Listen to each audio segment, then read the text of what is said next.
What's up, Final Fantasy fam? Welcome back to part 4 in our series of your WoW to Final Fantasy conversion guide. This week, of course, we're going to be talking about all of those melee classes, with the exception of the Reaper, of course, just because we don't really have a ton of information and, you know, Square Enix didn't really invite me in on some of that testing, so maybe next time.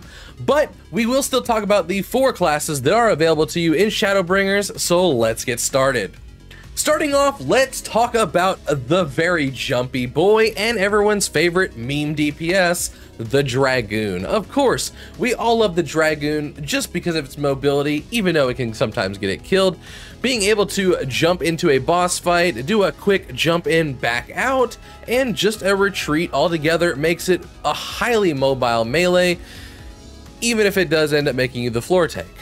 But Dragoon has quite a few other abilities that make them really great, and that's a personal buff that allows them to tether themselves to an ally, increasing their damage as well as their own, and a raid-wide party buff through Battle Litany. Now, if you're going to compare these to another WoW class, you have 2 options laid out in front of you. The first one would, of course, be an Arms Warrior that can still buff the party through things like battle shouts and also have really high mobility through the form of charges, intervenes, as well as heroic leap. Now, the second class, while not having as much mobility in that same sense, would be the Ret Paladin, but it still does have some quite great options available to you for mobility through having 2 charges of your Divine Steed, as well as being able to use Bubble to just sort of negate needing to move from mechanics at all. Now, it does still give tons of buff through all of its blessings and bops and freedoms and other things like that. So these are probably your 2 closest comparisons if you're looking at the Dragoon class. Second up on this list, let's talk about the most pure form of damage in Final Fantasy. Now, this, of course, is the Samurai job. Samurai, as it states, is just a 2-handed katana-wielding monster slayer that doesn't really give any buffs, similar to the way the rest of the jobs in the game work aside from Black Mage. Now, what makes Samurai so powerful is just how much damage it can deal. It's really a self-sufficient, self-focused class. Its mobility is decent in the form of a dash in and dash outwards from the target. It has a few things to manage, one being the Kinky gauge, which is simply a 1 to 100 like a rage bar. It also has 3 symbols that you can manage to use for a varying type of combos. Having 1 can cause a dot on the target, 2 will be your AoE cone, and 3 is your hardest hitting single target ability. They also do have to manage a dot on the target and an attack speed buff on themselves. Now, to move these over into WoW terms, you could compare them to an Outlaw Rogue. An Outlaw Rogue does provide no buffs for itself. Its mobility is limited to sprint as well as a grappling hook to a target location, has to manage things like combo points, and still an energy bar similar to the Kinky gauge. Another class that you could compare it to would be the Survival Hunter. So, for those of you who've always wanted to play the Survival Hunter ever since it came out in the melee form, and it's never been good, which has been this pretty much true statement, you can always find that in the Samurai form of Final Fantasy. So I would definitely give it a try if you've wanted to play the Survival Hunter. So Survival Hunter does still have things like Harpoon to be able to pull it to the target, rooted in place, still has to manage some things like traps, and has a focus bar just like a Kinky gauge. Next up on this list, let's talk about the Ninja. The Ninja is your typical rogue type class that just has lots of things to talk about.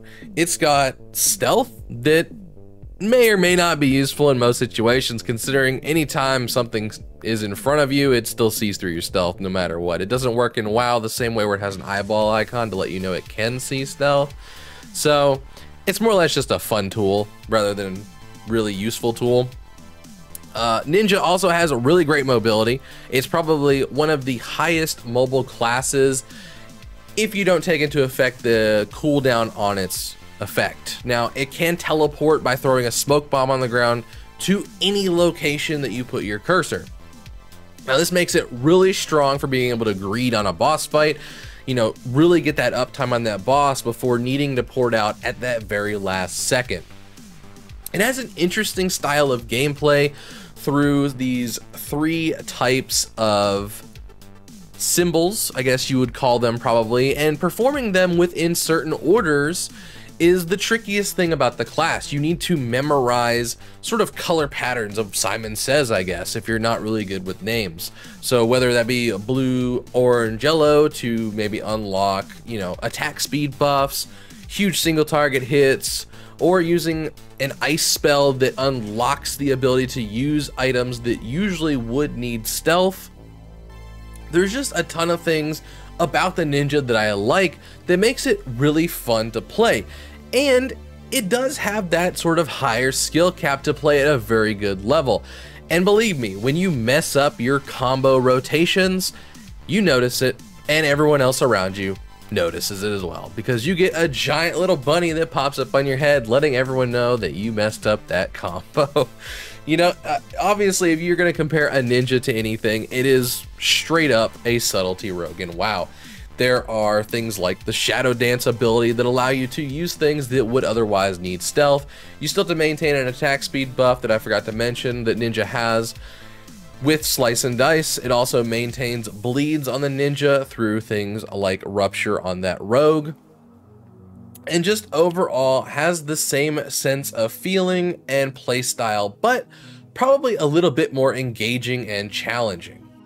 And finally on this list, let's talk about the Monk. Now, the Monk is one of the probably most difficult classes to play within the game, but Square Enix has made a few adjustments to it and are continuing to make adjustments to it in Endwalker, so it will play slightly a bit differently as time goes on.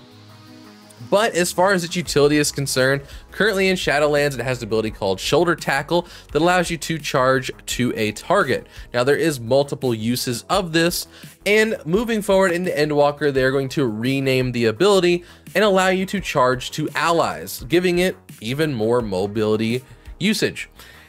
The next thing that monks provide is a damage increase, both personal and raid, which is really important. Now the personal buff that they give is a 25% damage buff to themselves, and the raid buff is a 5% damage to everyone.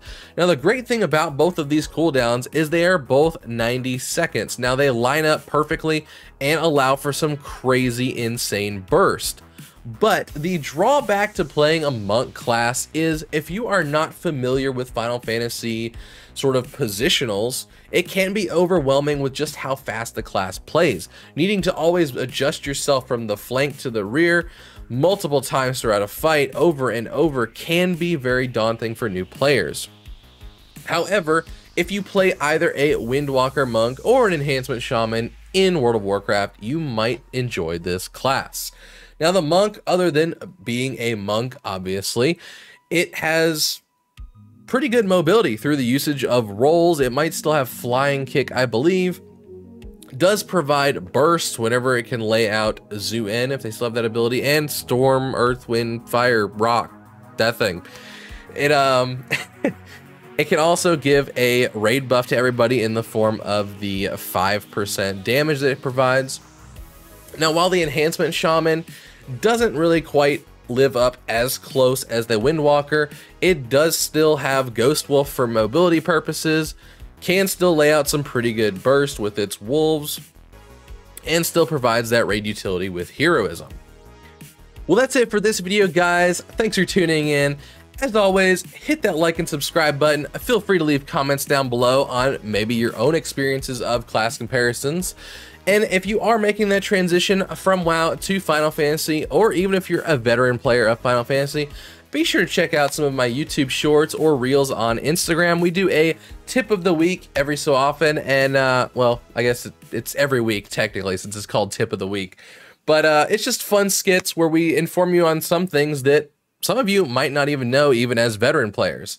If housing also happens to be your thing, because coming from WoW, we know that garrisons were not really housing.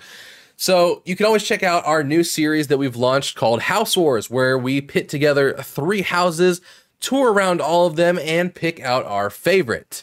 But until next time, guys, take care.